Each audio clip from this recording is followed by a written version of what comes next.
Welcome to this episode that's all about Miss Universe 2022's preliminary evening gown competition. My name is Dani Walker. I'm so excited to bring this episode to you. If you enjoy episodes like this, please consider subscribing, hitting that notifications bell, and if you want to support the channel, you can do so by hitting the super thanks button, shopping in the merch store, or just by sharing this episode with a friend. I've been at Miss Universe for the past few days, and if you'd like to see some exclusive content that I created with VIP Pageantry and VIP TV, then make sure to head over to VIPpageantry.com and download their app. If you're a pageant contestant, don't forget to check out the free pageant prep course that I created just for you in the description. Oh my gosh. So what we have to talk about here is the fact that this year was just too good. Okay, the ladies really stepped it up, and I love that about Miss Universe. Every year is new, different, surprising. And it blows my mind that that's even possible. And so I am going to narrow things down in this episode, but I actually have a little bit more than a top 16. So I'm just gonna share them in this episode. I also want to mention that when I was looking for performances this year, that because there were so many great ones, I wasn't just looking for a good performance, I was looking for a moment. And many of the ladies I'm about to talk about, they had a moment on stage. In no particular order, let's get started. Curaçao. I love her. I love everything. The gown was beautiful on her. The performance, the hair, just all of it. All of it. Her face on stage. It's just, you can't not look at her when she steps on stage. Germany for a gown. Oh my gosh. She is really shining this year. Now, this silhouette of an evening gown is not as common for Miss Universe, but I will say that whoever made this did a fantastic job because you really cannot see where the tulle starts and ends on the bodice. So great construction there, but she was glistening and beautiful, and with the hair back, it was so elegant. This is a look I would expect to see a lot more at Miss International, but honestly for me, it was still working. I loved her. Aruba was the first queen this year to have a wow moment. So she graced us with this amazing black and white evening gown, but she walked out with this large oversized pink kind of coat wrapped around her, and then she opened it and did a reveal, and the audience gasped. I gasped. I loved it. I also really like the color combination. Black and white is classic, but then the pink was just like a nice pop. It was a nice pop. It was also very well styled, and of course the walk, all of that, amazing. But I really like the hair up and back for her because of the high neck of this gown. It just, all of it came together so beautifully. Peru, I must say, I have to tell you that when I saw this footage of her after the show, that the footage does not compare to how this gown looked in person. It was something else under the lights. Oh my gosh. Now, I do think that the fit should have been altered a little bit tighter to her body. It did seem to kind of drape in it, but it didn't seem like the style that should drape, which was interesting, but that's me being nitpicky, but I loved it. Loved the neckline, loved her performance, just, it was there. So we're gonna overlook that part for this performance. India, I personally loved this look. I loved it. I know that a two-piece gown, it's a little bit of an acquired taste in pageantry, but I just thought it was well done. I thought it was tastefully done, and I loved her hair. I've just really been loving her haircut. I should be more specific in that way. I love her haircut. She was beautiful on stage. France, oh my gosh. So they're notorious for these beautiful couture gowns, and I loved this look on her. It was fantastic. Just these like dripping pearls all over her, and the way that her hair was just styled up. I shouldn't have expected any less from France, honestly. She was fabulous. And she's really doing a fantastic job. Dominican Republic. So this gown reminds me a bit of Dominican Republic's gown in 2020. It was not covered in rhinestones, and we're seeing that again here. But look at this with this pink trend again. I don't know who got the memo, but clearly Dominican Republic did. Really beautiful. In 2020, Dominican Republic changed her gown for finals, so I kind of have a feeling that we're going to see a gown change, but this look on her was lovely. It was amazing, but I think she's going to change it for finals. Venezuela, I am very surprised about the gown, and if you are a regular viewer of the channel, you know how I feel about green gowns, okay? I'm suspicious of them, unless it's the Earth Organization. There they do pretty well. But here, regardless of the bright color of this or the shade or the fact that it was just green in general, still liked it. I liked it. I thought it looked great on stage, and what really matters is her performance, and that's what we should focus on. And so this is one of those cases where if I were judging, I really, personally, I wouldn't care. I would really be focusing on her and the performance, and I loved it. She looked lovely. Jamaica, just love, love, love, love. It looks like they're going with the same gown designer that they've been going with for years, but I will say that the fit of this gown was perfection on her. I do think that the gold did not stand out quite as much on her. I almost feel like this should have been in a silver or maybe like an ice blue. I just feel like that might have popped a little bit more. Also, the background of the stage this year was gold, so it's hard to stand out gold on gold, but she looks stunning, and who cares about that when you have a performance like this? Italy was just everything. All right. No, the thing that did surprise me here is that she wore this Roberto Cavalli gown that she did say that she was going to wear. And it's a beautiful gown. It's couture, it's red, it's power color, not covered in stones. It's not the typical pageant look. It's a beautiful gown on its own. I could definitely see this on any red carpet. Stunning. I do think though that this gown, it did underwhelm me a little bit for the pageant stage, but I did not care because she did such a fantastic job in this, and her face, and also for the final look, which you probably couldn't see that well on the telecast, but when they brought the contestants back out, the way that the train just trailed behind her, it was just everything. It's as I suspected. I do think that the walk can be a little bit stronger, like the foundation of that walk, but I still think that the face, she's so facially beautiful that it really is going to carry her, and the performance for gown was just there. A lot of people have been talking about Bahrain, and as they should, okay? The thing about her that really stood out is that she had this head covering that was connected to her gown, but the entire gown was just glamorous and beautiful, and the way she presented it, oh my gosh, the performance was all there. And this is lovely, and I know that many people watching probably had never seen something like this, but I do want to give some credit to Miss Intercontinental Philippines, Gabrielle, because she had a similar moment when she competed at Binibining Pilipinas. And so I just wanted to show you that this kind of has been done, but in a slightly different way, for those of you who had never seen something like this on the pageant stage before. So I loved it. I loved it in both scenarios.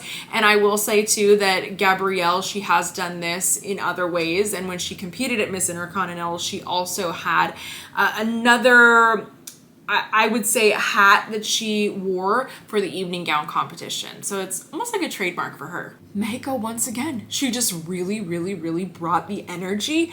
I loved it. I don't think that the gown was, particularly original. Like, it's not that we haven't seen gowns like this before, but I didn't even care. I didn't care at all because she was so fantastic. Panama, I just love her. But this was a safe performance, safe gown, safe hair, safe makeup.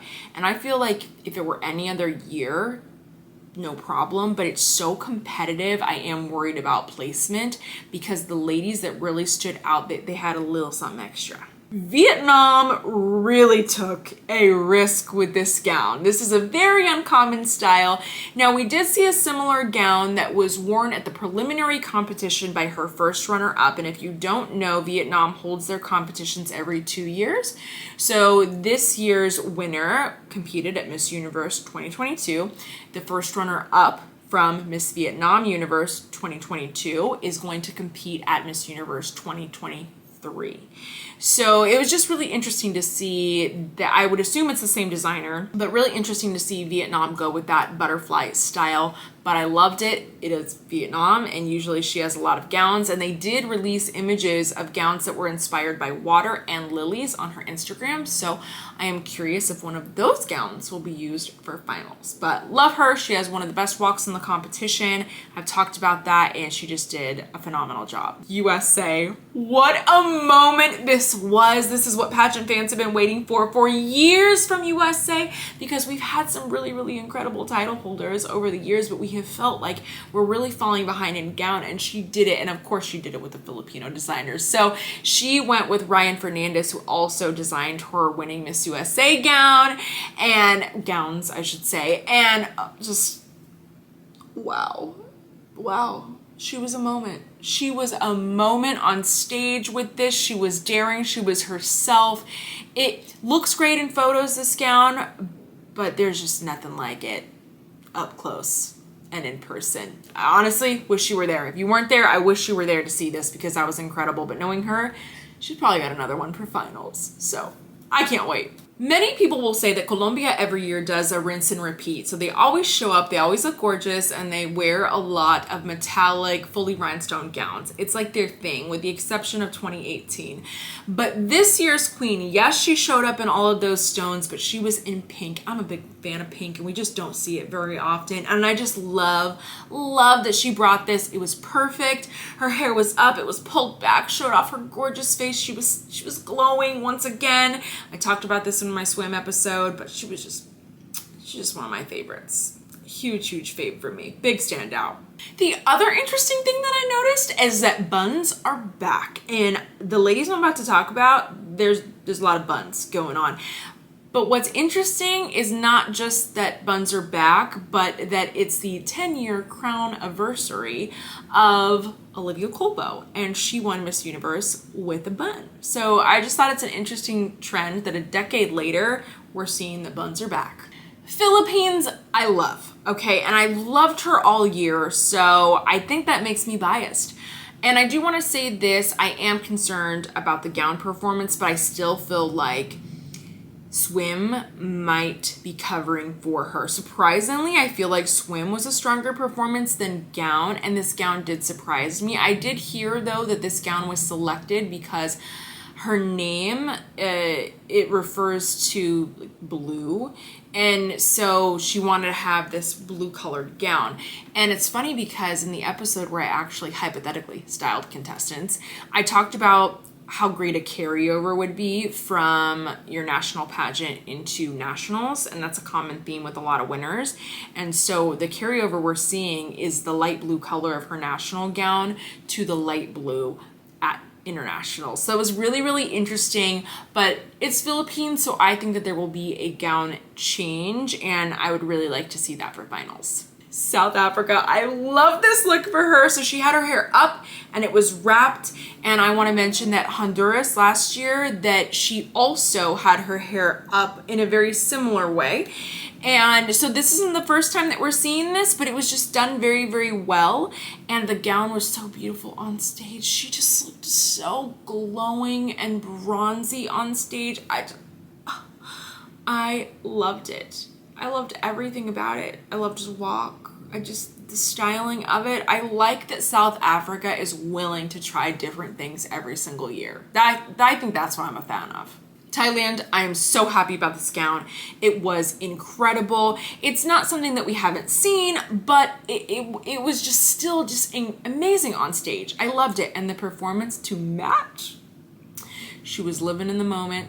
She really was. You could feel her loving the crowd just like she did in swim. And she had this one moment where she just looked back at everybody, and it was timed so well. Love it.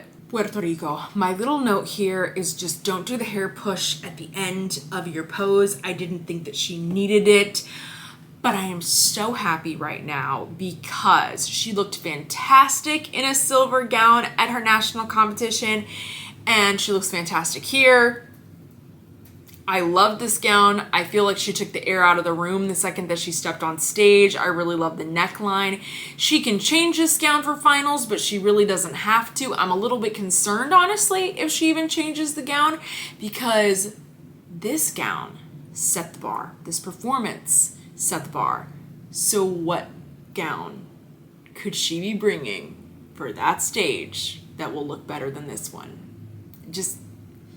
I'm worried about a gown change, honestly. But other than that, this might have been my favorite performance. Those are the ladies that I really feel like brought something so different to the stage this year. They were some of my surprises, my standouts, but I do want to mention some others that are just, oh gosh, it's just so hard this year. It's so hard. I would not want to compete this year. My others were Angola, Argentina, Australia, Belize, Brazil, Bolivia, Cambodia. A quick mention of Cambodia. I love the fact that this dress was pretty daring. It was like the top half was a blazer and then the bottom half was the evening gown. I feel that with a lot of people it's going to be hit or miss. I personally loved it, and I feel like it's been one of the best gowns that they've worn in recent years, and her performance to match is chef's kiss. Ecuador. Equatorial Guinea, other quick mention. Love how well this was done, and the fit of it was amazing. Definitely reminds me a bit of Zosie when she wore her preliminary gown at Miss Universe that had her tribal print inside of that gown. Same kind of idea, but this was well done. Ghana, Great Britain. Oh my gosh, the face at the end of that performance. Wow. Honduras, Indonesia, Laos, Mauritius, Nepal, Netherlands, Portugal, Trinidad and Tobago, and Ukraine. What a beautiful tribute to her country with that flag cape. But the way that she made it really work with the gown was impressive. That's all I have for this episode. Those are my standouts. This was so difficult to narrow down. I'm really struggling with this year, and I feel like this year's preliminary show probably shook up a lot of predictions. So thank you for tuning into this episode. I hope that you've already checked out the other Miss Universe coverage episodes that I've created. If you haven't, they are linked right up here in the corner. I hope to see you very soon for the other episodes, and of course for the final Miss Universe 2022 recap that'll come up very soon. Thanks for joining me, and I hope that you'll be joining me for lots more episodes in the future.